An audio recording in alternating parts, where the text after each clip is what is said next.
Have you ever heard of a man made structure that can be seen from space?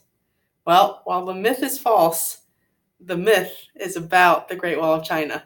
And there's a reason for the myth. It's because it was so vast and so big that they thought they could see it from space. The history of the Great Wall of China is thousands of years old. The current state is more so of a tourist site than anything else. So today I'm going to run through the history and the current history of the Great Wall of China. So it technically began in the BC era around the 7th century. In 221 BC, the Qin dynasty, which united China, they started building up the wall. And thousands of people might have died because think about it, back then they didn't have the technology that we do now that can easily build up a wall in a few months. But they were carrying materials up the hills. There were exposure to attacks from the north. Animals helped carry materials as well. It connected different smaller walls that could have already existed. Materials back then were mostly what they call rammed earth, which is basically just dirt and gravel between wooden frames. They mix that all together. So keep that in mind when we get to the current history. In 14th century AD, building of the wall revived under the Ming dynasty. It was for protection against the Mongolians from the north. And at this time, it was made of stronger materials such as bricks and stone. It was made from over 25,000 watchtowers. So every few sections of the wall, there was a watchtower where you can keep a lookout for enemies. Sections near the capital, Beijing, were made especially strong to fortify and protect the country.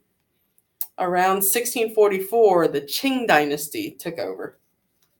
Switching to recent history, starting in around the 19th century, China opened up to tourists.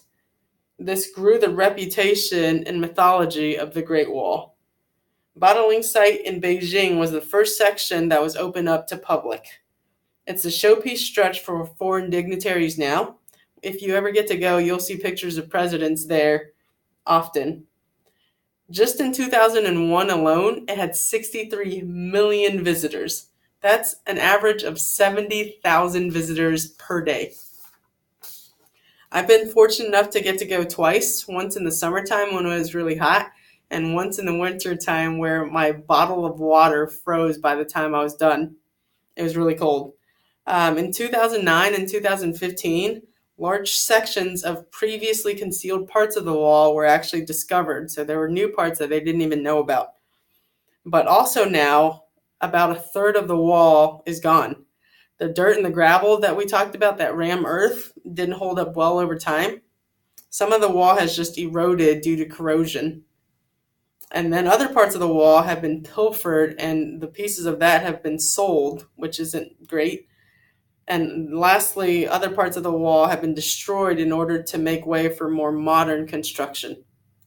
So in conclusion, the Great Wall is one of the oldest relics of the world and has a very long history that took place in a few stages. It's currently a fraction of what it used to be and now serves mainly as a tourist instead of a protection purpose.